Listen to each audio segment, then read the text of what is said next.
आयत नंबर 55, क़ाल अजअलनी अला ख़ज़ाइनिल अर्द, मुझे ज़मीन के ख़ज़ानों पर मुकर्रर कर दे। इन्नी हफ़ीज़ुन अलीम, बेशक मैं खूब हिफाजत करने वाला भी हूँ और इसका खूब इल्म भी रखता हूँ कि मैंने क्या प्लानिंग करनी है गल्लात के बारे में और इन चीज़ों के बारे में, चूँकि आने वाला वक्त जो है बड़ा सख्त आ रहा है। इस आयत से ये भी पता चलता है कि यूसुफ जैसी आजिज़ी और इनकसारी वाली हस्ती अपने आप को पेश कर रही है जब वो देख रहे हैं कि आगे हालात सख्त आ रहे हैं और अगर मैं खुद संभालूंगा तो बात बनेगी सही, वरना कैद के हालात में काम खराब हो जाएगा।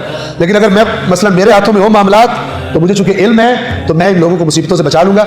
इस सूरत में अपनी खुदगर्जी के लिए नहीं, लेकिन अपनी खिदमत पेश करने के लिए कि जिसके मेरिट पर आप पूरा उतरते हैं, आप खुद को उस काम के लिए पेश कर सकते हैं। इसमें अपनी तारीफ और अपनी बड़ाई नहीं होती। बंदे मर रहे हो, डॉक्टर के है पता चलेगा मैं स्पेशलिस्ट हूं तो तकब्बुर हो जाएगा, रियाकारी हो रही। बंदे मर रहे हैं, ये तकब्बुर नहीं होता। यहाँ पे वाजिब है कि जाकर उनको बताया कि मैं डॉक्टर हूं, मैं इलाज करूंगा तुम्हारा। आज इनकी सारी वो होती है जिसमें बंदे की खुदनुमाई की नियत हो।